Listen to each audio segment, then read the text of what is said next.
성경 말씀 보겠습니다. 출애굽기 23장 14절로 17절입니다.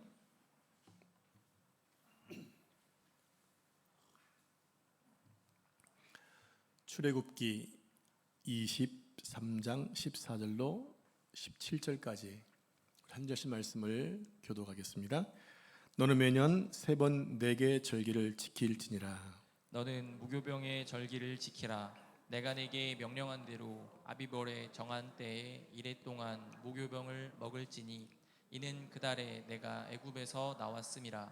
빈손으로 내 앞에 나오지 말지니라. 맥주절을 지키라. 이는 내가 수고하여 밭에 뿌린 것의 첫 열매를 거두미니라. 수장절을 지키라. 이는 내가 수고하여 이룬 것을 연말에 밭에서부터 거두어 저장함이니라. 내 모든 남자는 매년 3번씩 주 여호와께 보일지니라. 아멘. 할렐루야. 이 말씀은 살아계신 하나님의 말씀입니다. 아멘. 오늘은 지난 6개월 동안 지켜주신 하나님의 은혜에 감사하며 드리는 맥주 감사 주일입니다. 맥주 감사절은 하나님이 지정하사 지키라고 명령하신 절기입니다. 자, 절기라는 말은 하나님이 정해 놓으신 시간표라는 것입니다. PPT 보시면 절기는 히브리어로 하그, 허그가 아니라 하그입니다. 하나님이 정해 놓으신 시간표. 이것은 해석하면 축제, 또 순례 절기를 말하는 것입니다. 이 절기들을 하나님께서 말씀하시기를 매년 기억해서 지켜라 라고 말씀하십니다. 해마다 이 절기를 지키면서 하나님의 은혜를 기억하라는 말씀이에요. 본문 16절에 보면 맥추절을 지키라고 말씀합니다. 그런데 오늘 현재 도심권에 사는 사람들에게 이 맥추절은 괴리감이 있을 수밖에 없습니다. 이유는 우리가 지금 농사를 짓는 것도 아니고 또 보리가 어떻게 생겼는지도 잘 모르는데 보리 추수를 하는 맥추절을 지키라는 것이 어려울 수 있습니다. 그림을 한번 보여주시면 여러분들 제가 밑에서 써왔습니다. 구분 못하실 것 같아가지고 보리와 밀이 저렇게 생겼네요. 거의 유사합니다. 저거를 계속 이렇게 이미지를 봤는데 제가 여러 번 보고 여러 번 봐도 저 상태에서는 밀과 보리를 구분하기가 어려워요. 다음 장 보여주시기 바랍니다. 이렇게 되면 구별이 됩니다. 보리는 추수할 때 이렇게 그냥 선이 정확한데 밀은 꾸부적꾸부적하게 생겼어요. 좀 후져 보이죠. 보리는 좀 고급스러워 보이는데 밀은 좀 후져 보입니다. 저걸 보면 알겠더라. 전문가는 물론 처음부터 아시겠지만 우리 같이 농사를 짓지 않는 사람들은 대부분 구별하기가 어렵다는 것입니다. 자, 하나님이 지키라고 명령하신 맥추절에는 아주 중요한 의미가 있습니다. 맥추절을 지켜야 되는 의미가 있는 거예요. 그래서 오늘 맥추절에 담긴 하나님의 마음이라는 제목으로 말씀을 생각해 보도록 하겠습니다. 먼저 하나님께서 절기를 지키라고 하시는데 절기를 지키라고 하시는 데는 3가지 이유가 있습니다. 첫 번째로 절기는 하나님이 정하셨다는 겁니다. 아까 말씀드렸죠? 하그, 하나님이 정해놓으신 시간표. 우리 함께 레위기 23장 1절 2절 말씀 한 절씩 저랑 교독하겠습니다. 여호와께서 모세에게 말씀하여 이르시되 이스라엘 자손에게 말하여 이르라. 이것이 나의 절기들이니 너희가 성회로 공포할 여호와의 절기들이니라. 아멘. 레위기 23장은 절기장이라고 얘기하거든요. 많은 절기가 다 안에 다 들어있습니다. 오늘은 시간상 이것만 본 겁니다. 자, 2절에서 절기를 무엇이라고 말하고 있나요? 2절에서 나의 절기, 여호와의 절기라고 말하고 있어요. 그러니까 절기는 이스라엘의 절기가 아니라 이스라엘의 그 절기를 지켰을 뿐이지 그 절기의 주체는 하나님이시고 하나님의 절기라고 말씀하시고 그것은 나의 절기다라고 말씀하고 있을 정도예요. 절기의 두 번째 의미는 큰 공연을 앞두고 진행하는 총연습과 같다는 것입니다. 공연이나 무슨 큰 행사를 준비할 때 행사 당일날이나 며칠 전에 뭘 하죠? 리허설을 합니다. 그 이유가 뭐냐면 혹시나 그 행사 당일날 어떤 변수가 생길지 모르니까 이미 그 동선을 한번 쭉 밟아보는 거예요. 그래서 그날을 기억하고 준비하는 연습하는 날이 바로 이 맥주의 절기에 담겨있는 의미라고 하는 것입니다. 대한민국 남성들은 군대를 제대하면 그걸로 끝나는 게 아니죠. 계속해서 동원예비군, 향토예비군, 또 민방위까지 훈련을 해야 됩니다. 예비군과 민방위 훈련을 받을 때는 정말 귀찮았는데 지금 지나고 나니까 그때가 좋은 때였다는 것을 알게 됩니다. 왜냐하면요, 나이가 먹으면 나라에서 포기해버리거든요. 더 이상 불러주지 않아요. 제가 민방위를 끝낸 지 몇 년 됐는데 불러주지 않더라고요. 필요 가치가 없다는 얘기 같습니다. 민방위까지 하면 끝나고 나면 홀가분하긴 하지만 폐기 처리된 느낌이 드는 거예요. 제가 동원 예비군을 할 때 6년 정도 했던 것 같은데 인근의 부대에 들어가서 현역들과 똑같이 먹고 자면서 훈련을 합니다. 제가 군복무 시절과 거의 흡사할 정도로 한 주간 동안 압축해서 훈련을 받게 되는데 그 이유가 어디 있냐라는 거예요. 왜 그런 훈련을 받느냐? 그것은 만약의 사태에 대비하기 위해서입니다. 그게 뭡니까? 전쟁이라는 거죠. 우리나라는 지금 종전이 아니라 휴전이기 때문에 언제 전시가 될지 모르는 상황이기 때문에 그 훈련들을 하고 있는 거예요. 자, 세 번째는 모든 절기는 하나님께서 축제 형식, 축제로 담아두셨다고 하는 거예요. 축제 형식으로 지키라는 거죠. 왜 그러냐면 절기는 다 하나같이 추수 때와 연관이 있기 때문에 그렇습니다. 무엇보다 농사를 위주로 하는 그 나라에서는 추수 때가 매해마다 뭐 하는 절기냐면 함께 축제하는 기간인 거예요. 풍성하잖아요. 여러분, 목축하는 자들에게 가장 큰 날은요, 양떼의 털을 깎는 날입니다. 그게 양의 턱을 깎아서 수입을 얻기 때문에 양 터는 날이 목축업자에게는 큰 일인 것처럼 농사를 짓는 사람에게는 추수 때가 가장 큰 절기인 것이죠. 근데 이 추수절기를 통해서 축제로 담아 놓으신 큰 국적인 목적이 뭐냐면 하나님께서 우리의 신랑이신 예수 그리스도와 신부인 교회가 결혼하는 날을 계속 앞두고 이런 축제를 두셨다고 하는 것입니다. 그래서 하나님의 모든 절기는 다 이 천국 혼인잔치에 맞춰져 있는 거예요. 어디를 향해 있어야 되느냐? 혼인잔치에 맞춰져 있어야 한다는 얘기입니다. 그래서 성경은 에덴 동산에서 아담과 하와의 결혼으로 시작하여 마지막 요한계시록의 혼인잔치로 끝나고 있는 것입니다. 그래서 성경을 보면 하나님은 우리의 신랑 되시고 우리는 그의 신부임을, 이스라엘의 그의 신부임을 계속해서 말씀하고 있는 거죠. 남녀에게 결혼식만큼 중요한 축제 날이 어디에 있겠습니까? 여러분, 결혼을 앞둔 신랑 신부가 결혼식 날짜를 까먹을 수 있을까요? 있을 수 없는 일이죠. 왜냐하면 그날은 절대 잊어버려서 안 되기 때문에 그런 거예요. 결혼기념일을 잊어버려서 혼나시는 분들이 있다는 얘기 듣긴 들었지만 결혼식 날짜는 까먹을 분은 안 계실 겁니다. 자, 신랑 신부는 그 날을 하루하루 손꼽으면서 기다리죠. 하나님은 이렇게 모든 절기를 신랑 신부가 손꼽아 기다리는 결혼식 같은 그런 축제의 날처럼 지키라고 명령하신 것입니다. 그러니까 우리가 오늘 맥추절을 지키면서 앞으로 주님과 혼인잔치에 참여할 날을 기다리면서 기억하라고 하는 것입니다. 자, 이스라엘이 영원히 지킬 3대 절기가 있습니다. 오늘 성경에 나와 있는데 유월절, 또 다른 말로 또 무교절이라고 얘기했죠. 오늘 본문은 무교절이라고 소개하고 있는데 무교절과 맥추절과 수장절입니다. 자, 이 절기를 간단히 살펴볼 테니까 잘 기억하시고 다시 까먹지 않기 바랍니다. 먼저 유월절입니다. 이스라엘의 모든 절기는 이 유월절부터 시작을 합니다. 유월절이 어떻게 만들어졌나요? 유월절의 기원이 뭔가요? 이스라엘 백성들이 400년 동안 애굽에 살면서 긴 시간 동안 노예 생활을 했잖아요. 그래서 하나님은 그들을 구원하기 위해 모세를 통해서 애굽에 9가지 재앙을 내렸지만 바로가 계속 고집을 피웁니다. 그래서 하나님 마지막 재앙을 기획하셨는데 애굽에 있는 모든 가정의 첫태생과 초태생과 모든 가축의 첫태생을 다 죽이겠다고 하는 그러한 재앙이었습니다. 자, 6월절 PPT 돌려주시면, 그런 어린 양을 잡아서 양의 피를 문설주에 바른 이스라엘 백성들의 집에는 장자의 재앙이 지나갔습니다. 그래서 영어로 6월절을 패스오버라고 얘기하는 거예요. 패스오버. 한자 말로는 넘어간다, 6월입니다. 그럼 뭐가 넘어간 것입니까? 뭐가 넘어갔어요? 심판과 저주가 넘어간 것입니다. 하나님의 심판과 저주가 무엇 때문에 넘어갔습니까? 어린 양의 피 때문에 다 넘어갔다고 하는 것입니다. 그래서 6월절이 포함된 그 달이 이스라엘에게 새로운 연호가 되고 신년이 된 것입니다. 그래서 6월절 날짜가 1월 14일인 거예요.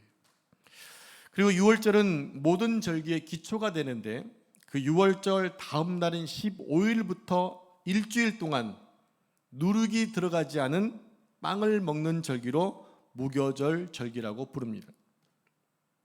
누룩이 들어가지 않은 빵을 무교병 이렇게 얘기하는 거예요. 자, 누룩이 들어가지 않는 빵은 맛이 없습니다. 그런데 그 빵을 일주일 동안 먹어야 합니다. 의무적으로. 왜 누룩이 들어가지 않는 빵을 일주일씩이나 먹어야 했던 것일까요? 여기는 아주 중요한 의미가 있습니다. 즉 어린 양의 죽음을 통해 성취된 우리의 구원, 예수 그리스도를 통해 얻은 우리의 구원은 절대로 인간의 인위적인 노력이 조금이라도 가미되어서는 안 된다는 의미예요. 무슨 얘기인지 아시겠습니까? 우리의 구원에, 다시 질문해 보겠습니다. 여러분들 구원 받으셨나요? 여러분 다 구원 받으셨습니까? 여러분이 그렇다면 구원받기 위해 여러분이 하신 일이 무엇이 있습니까? 무슨 일을 하셨습니까? 여러분이 구원받았다고 말씀하시는데 여러분 구원받기 하신 일이 뭐가 있어요? 아무것도 없어요. 아무것도 없단 말입니다. 여러분을 향한 주님의 구원하시면 여러분의 의로운 행위가 하나도 반영되어서는 안 됩니다. 그러니까 그것이 바로 은혜라고 하는 거예요. 은혜. 모든 것이 은혜라고 고백하는 거예요. 그래서 백성들은 한 주간 동안 맛없는 무교병 빵을 먹으면서 집안 대청소를 합니다. 그 이유가 뭡니까? 누룩을 찾아내는 거예요. 찾아내서 없애야 되니까. 그것을 성경은 누룩을 제거하라라고 말하는 겁니다. 자, 이것은 오늘날 우리들의 가정과 교회에 굉장히 중요한 메시지를 전하고 있습니다. 그러니까 하나님의 백성된 자들은, 즉 우리들은 무교병을 먹는 일주일 동안에 반드시 누룩을 제거해야 한다는 거예요. 그래서 사복음서를 보면 예수님께서 유월절을 앞두고 예루살렘 성에 입성하신 다음에 제일 먼저 무슨 일을 하셨습니까? 이게 중요해요. 하나님의 성전에 들어가서 성전을 정화시켰어요. 왜 그렇습니까? 그 성전 안에는 사람들에게 양과 소, 비둘기를 파는 매매하는 자가 있었고 환전하는 자가 있었고 비둘기 파는 자가 있었습니다. 그것을 채찍으로 만들어서 다 내어 쫓으셨어요. 상을 바로 뒤엎으셨습니다. 성전을 청결케 하신 거예요. 즉 예수님은 성전 안에 끼어 있는 무엇을 제거하셨나? 누룩을 모두 제거하신 거예요. 그런데 이 누룩은요, 구원받은 공동체일지라도 세월이 가고 시간이 흐르면 자신도 모르는 사이에 낀다라는 것입니다. 우리의 신앙에도 복음의 본질적인 것 외에 다른 것들이 덕지덕지 낄 수 있다라는 거예요. 그게 바로 뭡니까? 다른 복음인 거죠. 복음이 변질되어 버렸습니다. 왜 변질됐나요? 다른 이끼가 끼니까. 낀 이끼가 더 힘을 내서 다른 복음으로 변질시켜 버렸다고 하는 거예요. 그래서 이것을 우리는 정기적으로 제거하고 깨끗하게 청소해야 하는 것입니다. 그래서 무교절은 모든 절기의 시작인 유월절 바로 다음 날 이어서 일주일 동안 진행하게 되는 거죠. 그리고 무교절 다음 날에 바로 붙어 있는 절기가 초실절입니다. 그러니까 유월절, 무교절, 초실절이 연결되어 있어요. 초실절은 말 그대로 새해 첫 열매를 거두는 절기입니다. 새해 첫 열매를 거두는 절기. 초실절은 맥추절하고는 의미가 달라요. 초실절은 한 해 처음 거두는 절기가 맥추절이죠. 쉽게 얘기하면 보리는 여러분들 겨울에 심잖아요. 겨울에 자라잖아요. 그러니까는 실은 봄에 이 유월절은 봄절기거든요. 태양력으로 따지면 3, 4월 달에가 유월절이 있어요. 그때 거두는 것이 보리거든요. 처음 보리. 그런데 맥추절은 뭐냐? 1월 달에 심어놓은 그 곡식이 성장해서 거두는 절기, 새해 때 뿌린 절기를 거두는 것이 맥추절이고, 그 전에 뿌렸던 것을 새해 처음 거두는 것이 바로 초실절이라는 거예요. 구분이 되시나요? 제가 설명을 좀 잘 못하고 있는 것 같습니다. 그러니까 초실절은 그의 처음 거두는 것, 맥추절은 그의 뿌린 것을 거두는 것, 이렇게 기억하시면 좋을 것 같습니다. 자, 그 다음 절기는 칠칠절입니다. 이 절기는 유월절로부터 7 안식일을 곱하는 거예요. 그럼 며칠이 되나요? 7에 49가 되는 거죠. 이 절기는 안식일이 7번 겹쳤으니까 그 다음날 50일째 되는 날까지 절기를 지키라고 말하고 있어요. 그게 가장 큰 절기다라는 거죠. 그러니까 맥주절기 속에는 몇 가지의 이름이 들어있냐면 세 가지가 들어있는 거죠. 가장 먼저 맥추절, 그 다음에 칠칠절, 또 하나 오순절인 거예요. 근데 맥추절이나 칠칠절은 히브리어인데 오순절은 그리스어예요. 오순절은 실은 예수님이 승천하신 이후에 10일 만에 성령이 내려온 날이기 때문에 그때 상황이 어떤 시대냐면 노마 시대였거든요. 그러니까 그리스식으로 일이 붙여진 것이 바로 오순절인 것입니다.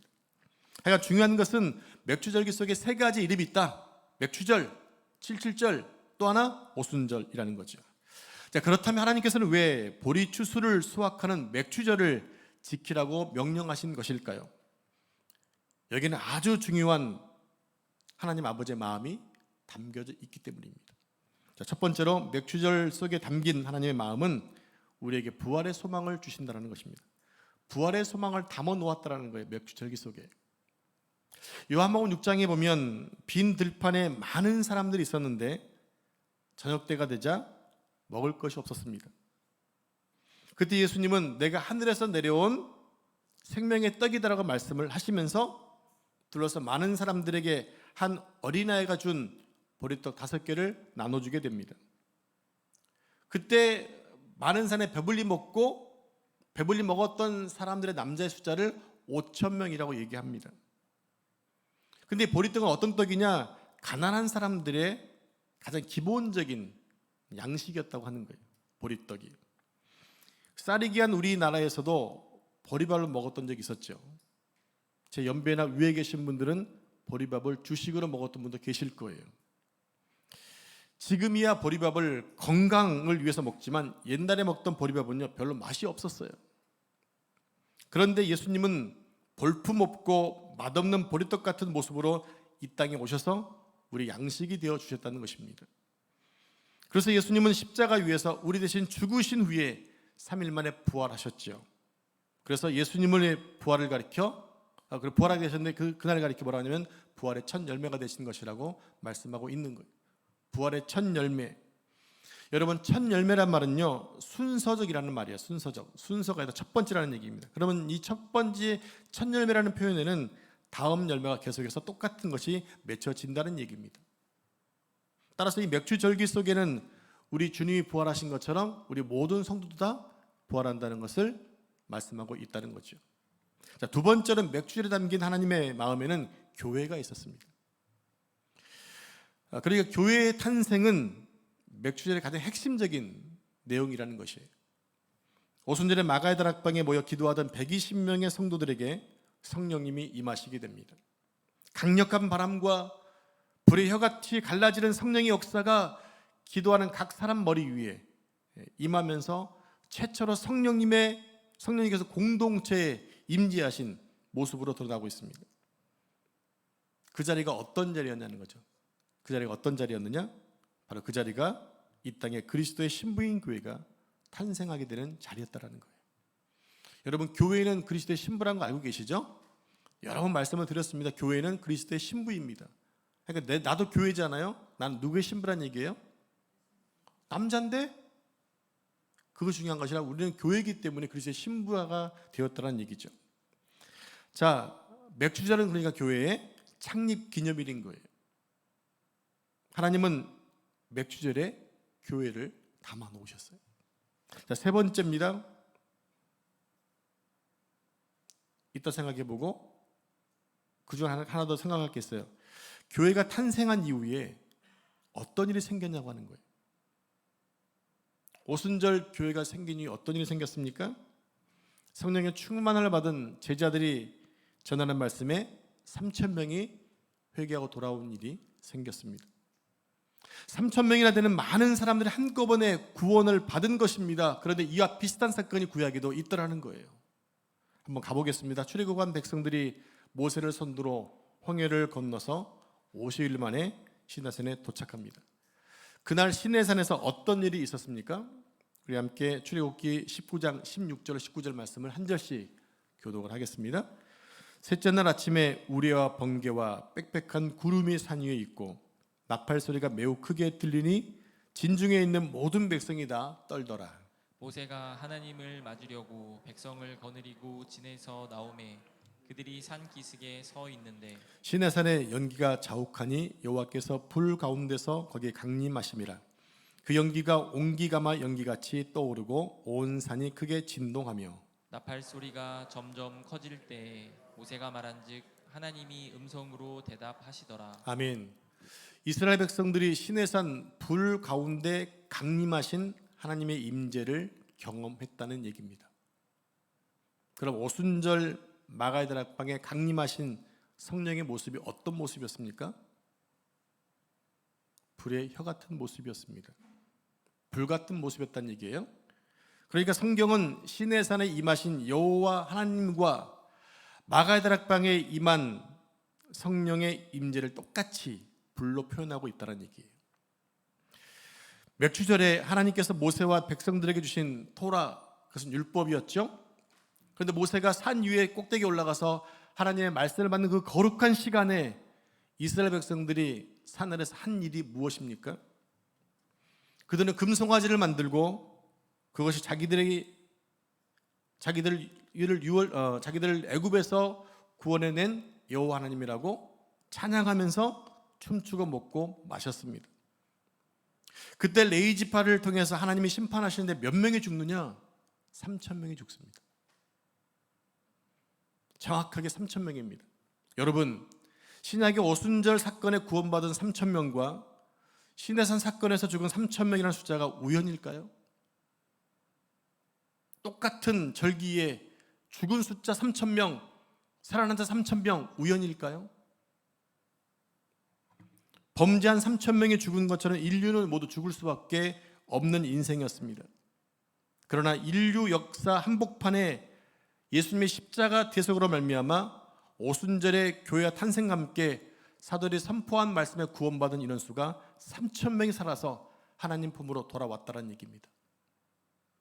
이것이 오순절에 있었던 또 맥주에 담겨진 하나님의 구원의 메시지라는 것입니다.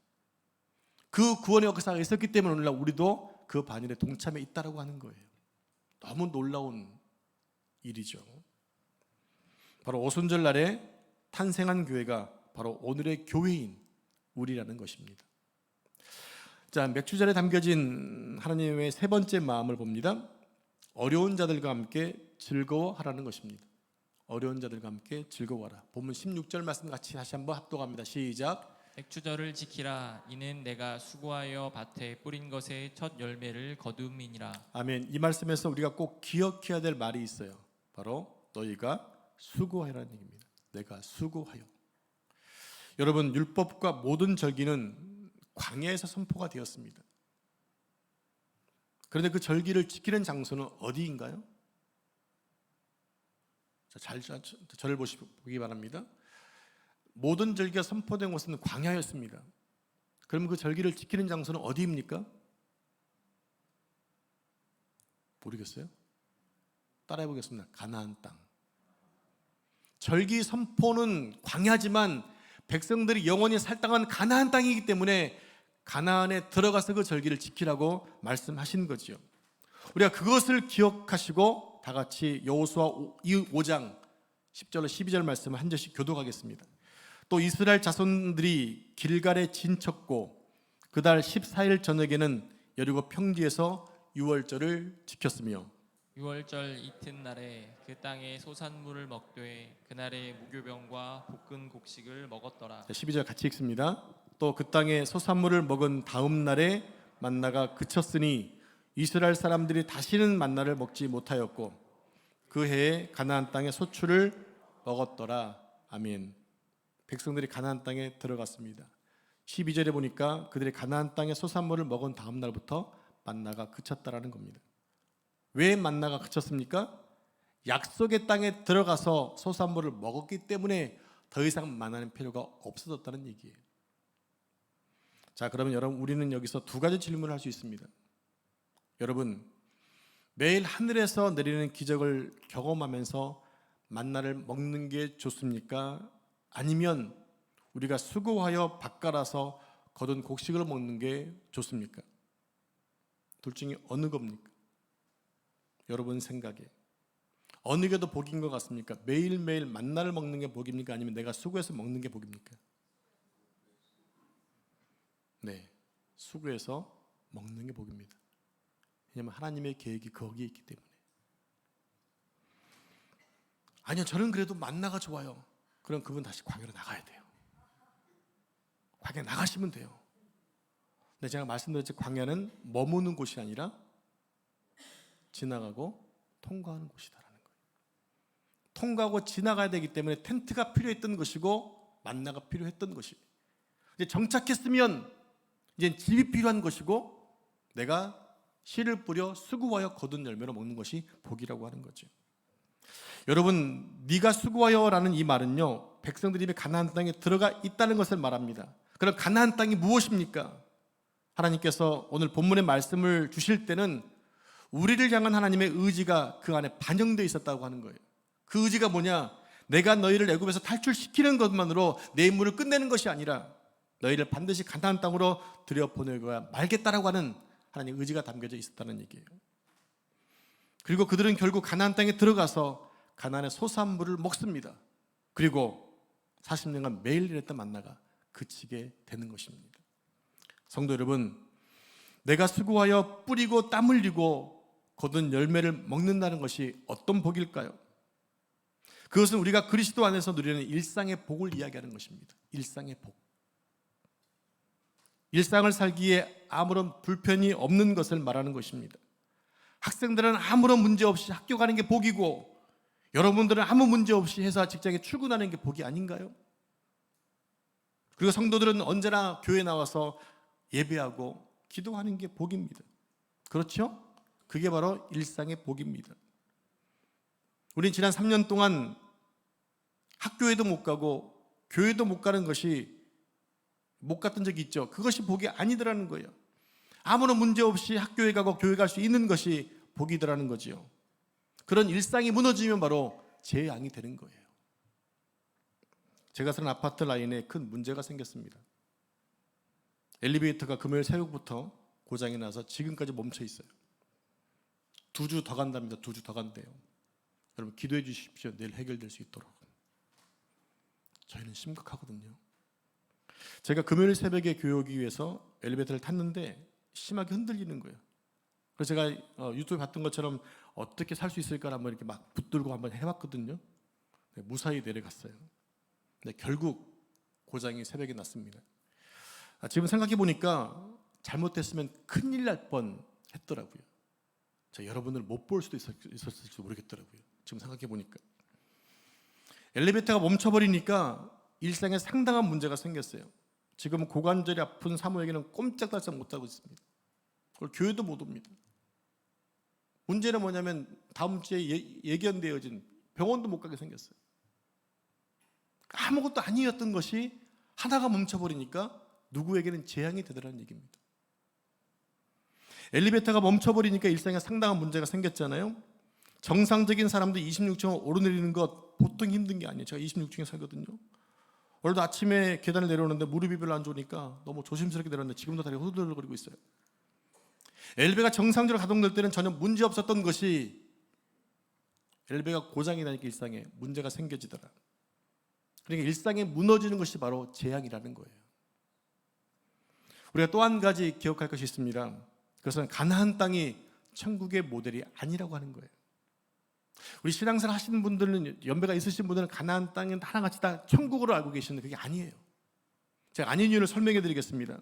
만약 가나안이 천국의 모델이라고 한다면 일단 그곳에는 죄가 없어야 되잖아요. 전쟁이 없어야 되잖아요. 근데 이스라엘이 가나안 땅에 들어갈 때 할 때부터 뭐 했습니까? 전쟁부터 했어요. 몇 년간 7년 이상을 했어요. 가나안 땅은 절대로 천국이 아닙니다. 사실 영적인 의미는 있습니다. 어떤 의미냐? 구원받은 하나님의 백성들이 가나안의 삶 속에서 예수 그리스도 안에서 어떻게 순종하는 것을 배워야 되는지를 연습하는 공간이 바로 가나안이다라는 거예요. 무슨 얘기입니까? 구원받은 백성들이 순례자의 길을 가는 것을 연습하는 곳, 그것이 바로 가나안의 영적인 의미예요. 여호수아가 가나안 땅을 칼과 찰로 점령했듯이 오늘 우리 믿는 사람들은 성령의 검인 하나님 말씀을 붙들고 싸워 승리하는 현장이 바로 가나안의 삶이라는 것입니다. 그래서 가나안까지 인도한 지도자가 누구였느냐? 바로 여호수아야만 했다라는 거예요. 모세가 아니었어요. 여호수아야만 했어요. 뭡니까? 여호수아 이름이 뭡니까? 뜻이 구원자이기 때문에 그런 거예요. 그래서 구원받은 자를 통해서 백성들이 가나안 땅에 들어가고 구원받은 자의 삶을 살기 위해서 하나님이 이렇게 역사하셨다는 사실이죠. 자, 우리는 그거로 인하여 바로 수고하여 감당하라고 말씀하시는 것입니다. 자, 이제 마지막으로 내가 수고하라는 말씀이 담겨진 이 시대에 교회가 드려야 될 메시지를 한번 생각해 보도록 하겠습니다. 우리 함께 신명기 16장 9절에 11절 말씀 한 절씩 교독합니다. 7주를 셀지니 곡식의 낫을 대는 첫날부터 7주를 세어 내 하나님 여호와 앞에 77절을 지키되 내 하나님 여호와께서 내게 복을 주신 대로 내 힘을 헤아려 자원하는 예물을 드리고 11절 같이 읽습니다. 너와 내 자녀와 노비와 내 성중에 있는 레위인과 및 너희 중에 있는 객과 고아와 과부가 함께 내 하나님 여호와께서 자기의 이름을 두시려고 택하신 곳에서 내 하나님 여호와 앞에서 즐거워할지니라. 하나님은 77절에 맥주절에 객과 고아와 과부와 함께 즐거워하라고 말씀하고 계세요. 그렇다면 하나님은 왜 객과 고아와 과부를 지목해서 그들과 함께 즐거워하라고 말씀하고 있는 것일까요? 본문이 가리키는 이 세 종류의 인생에는 공통분모가 두 가지가 있어요. 하나는 뭐냐면 이 땅에 아무런 기반이 없다라는 거예요. 너무 가난하다는 거죠. 또 하나는 가난하기 때문에 이분들에게 누군가 도움 없이는 살 수가 없는 존재라는 거예요. 그런데 하나님이 말씀하신 그 객과 고아와 과부가 실제로 누구였느냐? 바로 우리였다는 거죠. 우리는 예수님의 구원 없이는 이 땅에 존립할 수 없는 자들이었습니다. 그런데 예수 그리스도로 말미암아 우리가 구원을 받았습니다. 그래서 기독교가 구제를 해야 되는 이유가 어디 있냐면 그 비참한 자리에 우리가 있었기 때문이고 우리가 구제를 함으로써 우리가 하나님께 은혜를 입은 자임을 잊지 말고 살아가라고 하는 그 마음이 이 절기에 담겨져 있다는 거예요. 우리 교회는 창립 때부터 지금까지 작게나마 어려운 사람들과 어려운 환경에 선교하고 구제를 해왔습니다. 저는 우리 형편에 맞게 열심히 했다고 생각을 합니다. 그렇게 했던 이유가 뭐냐? 우리가 먼저 받았기 때문에 그런 거예요. 우리가 이런 선교적 사역을 열심히 해야 하는 이유는 우리 주변에 그리고 땅끝에 우리의 도움 없이는 복음을 들을 수 없는 사람들이 많이 있기 때문입니다. 그래서 성경은 우리의 도움이 필요한 그들을 객과 고아, 과부라고 명칭하고 있는 거예요. 올 여름에 우리 청년들이 부여에 있는 작은 교회를 섬기러 갑니다. 쉽게 말하면 사서 고생하러 가는 거예요. 130년 전 선교사님이 세운 교회이지만 텅텅 비어가는 농촌이다 보니까 교회 형편이 말이 아닙니다. 젊은 일손이 부족해서 하지 못했던 창고를 정리하고 겨울이면 추워서 벌벌 떨면서 식사하는 식당 겸 교육관에 두터운 단열재를 붙이고 또 주변에 무소히 자라고 있는 풀을 뽑는 등 집에 있으면 절대 할 수 없고 할 필요가 없는 그런 일들을 올 뜨거운 여름에 하려고 청년들이 지금 자원하여 나섰습니다. 감사하게도 그 교회를 돕기 위해 감동받은 성도들이 헌금한 액수가 1270만 원입니다. 전부 드릴 생각입니다. 왜냐하면 그 교회 이름으로 후원했기 때문에. 그리고 그 교회는 아직도 할 일이 많이 있어요. 성도 여러분, 할 수 있을 때 하는 것이 축복입니다. 받는 것보다 주는 것이 훨씬 복이 있는 것입니다. 여러분, 받는 인생으로 살고 싶습니까? 베푸는 인생으로 살고 싶습니까? 그런 삶 되기를 축복합니다. 말씀하신 분만. 혹시나 까먹어 늦게 하신 분들 부탁드립니다. 그렇게 주는 인생이 되기 바랍니다. 그게 훨씬 복이 있는 삶이에요. 주님은 이 시간 우리에게 도전하십니다. 너희들이 얻은 그 구원의 감격이 너희에게만 머무르게 해서는 안 된다. 아직 복음을 듣지 못하고 복음을 알지 못하는 너희 이웃과 열방에 수많은 나그네가 있고 가난한 고아가 있고 과부가 있는데 그들을 너희가 도와라 라고 말씀하시는 거예요. 사랑하는 성도 여러분, 우리 모두 맥주 절기에 담긴 하나님의 마음을 기억해서 우리 보배로운 교회가 주님 오시는 그날까지 하나님의 마음을 잘 전달할 수 있도록 기도해 주시고 도움해 주시기를 부탁드립니다. 기도하겠습니다. 하나님 감사합니다. 오늘 맥주절기를 맞아서 지난 6개월 동안 주신 은혜를 묵상하며 또 그 안에 담겨진 하나님의 마음을 보게 하시니 감사합니다.